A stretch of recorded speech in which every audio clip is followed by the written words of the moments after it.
Hi friends, welcome to my blog Tanuja kitchen and blog. आज आसतु गोटे इलिशी माछरे डिश माने रेसिपी बनईकी देखिएबी। यही रेसिपीटा मो सासू रेसिपी एवं सासू जेतेबेले बनाउथिले इलिशी माछरे तरकारी सेतेबेले यही रेसिपी यही प्रकार भाबरे करूथिले, जोटा मु आज करिया को जाउची तांकरी मेथड रे करिया को जाउची। प्रथमे इलिशी माछ को धोईकी सफा करी तापरे ताको हम भाजीबा हळदी लुण लगेईकी हळदी लुण टिके पकेईकी अल्प माने बेसी भी कड़ा भाबरे भाजीबानी कि बेसी कंचा भी रखिबानी, जेमती आमे मीडियम रे भाजीकी ताको बाहर करिवा। एवं यही माछ झोलटारे मो सासू दौथिले बैगण एवं पूरा बढ़िया जो बैगण रे पूरा मंजी फंजी हो न थाए से टाइप बैगण पकईकी से तरकारी झालटा इलिशी माछर झालटा तैयारी करते। भजा सरीगला परे गोटे मसला रेडी हम। से मसला रे कौन सब लगे मु ताहा आपन को ये देखौची कौन कौन मसला बाटिया को पड़े जो थे आम ये झोलटा करवा। रसुण टिके अधिक लगे, अदा कम लगे, प्याज गोटे, जीरा जेतिकी, सोरिष दी प्रकार सोरिष, हलदिया सोरिष और कला सोरिष नहीं कि पोस्त मध्य एतिरे टिके अधा स्पून रु अधिक पड़ो। आउ सबुथिरु ठीक भाग माप पड़ो। जीरा जेतिकी पड़ला सेतिकी सोरिष पड़ो, धड़ा सोरिष सेतिकी कला सोरिष आउ पोस्त, शुखला लंका, कंचा लंका आउ अदा अल्प टिके, रसुण टिके अधिक, प्याज गोटे देकी ताको आमे भल कि पेस्ट गोटे बनै नवा। तापर एपटे जो बैगण को आमे झोल रे देवा से बैगण रे हल्दी गोलेकी ताको आमे तेल रे सरसो तेल रे व्यवहार करछे। सरसो तेल रे ही माछ भजा हेतला जो तेल रे सेही तेल रे ही ताको भाजी दवा। भाजी सारला परे से बैगण को सेही माछ तेल रे जहाँ आउ बळी थिबो से तेल रे ही आमे ही मसलाटा पकईकी यार झोल प्रस्तुत करिवा। बैगण भजा भी तैयारी सरीगलानी। आउ टमाटो, कंचा लंका दीटा छोट छोट मीडियम साइज रो टमाटो दियाहेसी।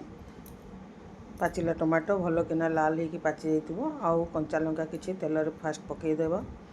तापर टिके लुण देवा जहाँ कि से टिके ताको शीघ्र माने कुक हो टमाटोटा। हल्दी आ टिके शुखला लंका गुंड देकी ताको आमे भल भाव में कषि नवा। कषि सारी कषि जीवा टिके ढांकी देले कषि हो शीघ्र, तेणु टमाटोटा भी सॉफ्ट हो टिके सॉफ्ट हो गला परे ता ढांकुणी काढ़ी देकी जो पेस्ट आमे बनईचे सबू जहाँ जहाँ सब देकी से सब जिनस पेस्ट पूरा ढाली दवा। ढालिकी ताको टिके भल रे सिम रे टिके कषिबा।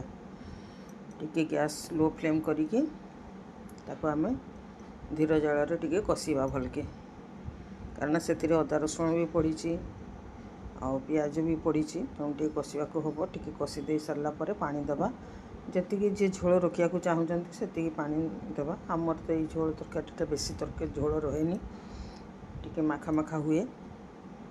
आउ माछ पकई सारला परे से टिके फुटी आसिले आमे स्वाद अनुजाई लुण दबा। तापरे धनिया पत्र टिके कटा दबा। तापरे किसी समय पई याको आमे कभर कर नबा लिड दे 2-4 मिनट कभर कर सारला परे ये जो बैगण छांकी के आमे रखीचे ताको ही आमे ता देहरे देकी पुणी आउ 2-4 मिनट 2 मिनट पई ताको फुटेकी बंद करके फुटे दबा। एबे आमे काढ़ी के देखिबा केमती हेची झोल। झोल एबे प्रस्तुत हो जाइए, पूरा बढ़िया भाव में सेट हो जाइए। आउ सबू माछ फाछ सब झोल रे पड़ी फुटी जाइथिला भल भाव में, तेणु माछ झोल भल भाव में कंप्लीट हो जाइए। देखंतु एपरी अल्प झोल रहिबो।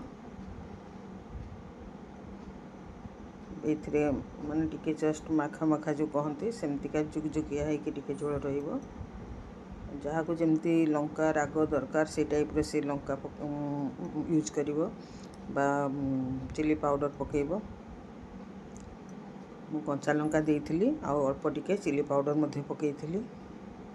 ଏଥିରେ ବେଶୀ ସୋରିଷ ବ୍ୟବହାର ହେଇନାହିଁ, କାହିଁକି ସୋରିଷ ସମସ୍ତଙ୍କ ଦେହରେ ଯାଏନି। ତେଣୁ ଏଇ ମସଲାଟା ସମସ୍ତଙ୍କୁ ଖାଇବାକୁ ବହୁତ ଭଲ ଲାଗିବ। ଝୋଳଟା ଟେଷ୍ଟି ହୁଏ। ଥରେ ଆପଣମାନେ ନିଶ୍ଚୟ ଟ୍ରାଏ କରନ୍ତୁ। ଆପଣମାନଙ୍କୁ ଯଦି ଭଲ ଲାଗେ ରେସିପି ତେବେ ଲାଇକ୍, ସେୟାର ଆଣ୍ଡ ସବସ୍କ୍ରାଇବ୍ କରିବାକୁ ଭୁଲିବେନି।